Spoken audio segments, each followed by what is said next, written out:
Welcome to BookJuice, the audio space for emotional resonance and reflection. If you're listening to this one, you probably already know. This isn't just a love story.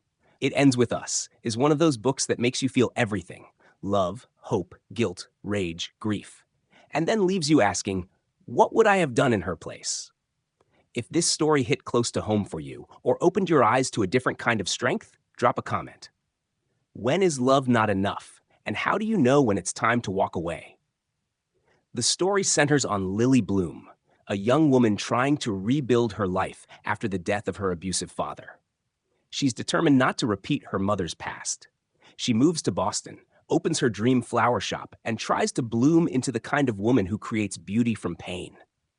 Then comes Ryle Kincaid, a neurosurgeon, charming, driven, intense. Their chemistry is electric. He's everything she wants, until he becomes everything she feared. Because Ryle, like her father, has a violent side, and Lily has to make a choice that millions of people face but few speak about. Do I stay and try to fix what's broken, or do I become the one who breaks the cycle? That's what makes It Ends With Us so powerful. It's not just about romance. It's about patterns, it's about generational pain, and what it really takes to stop passing trauma down. And here's what's wild. Colleen Hoover wrote this based on her own mother's experience.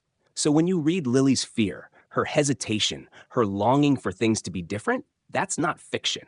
That's lived truth. One of the most gripping parts of the book is Lily's letters to Ellen DeGeneres. Not because she expects a response, but because she's trying to process the chaos inside her. That's something many people will relate to, trying to find clarity in private, because saying the truth out loud feels too heavy.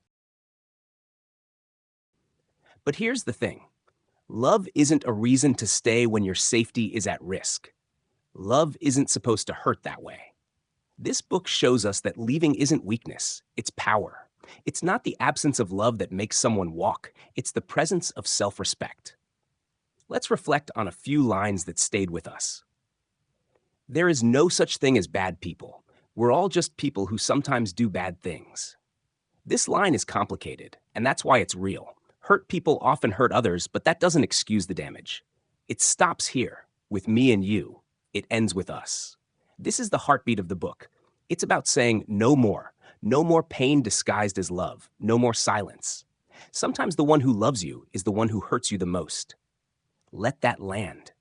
That sentence is why so many people stay, and why stories like this need to be told.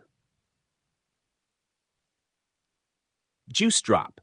Breaking a cycle doesn't make you heartless, it makes you the healer. Love should never cost your safety, your voice, or your peace. Let me ask you something. Have you ever had to let go of something or someone you love to protect yourself? No judgment, just truth. Drop it in the comments. Thanks for riding with BookJuice. This one's heavy, but it matters. Like, subscribe, and grab the book below if you know someone who needs to hear this story. Because sometimes loving yourself means walking away. And that's where real strength begins. Let me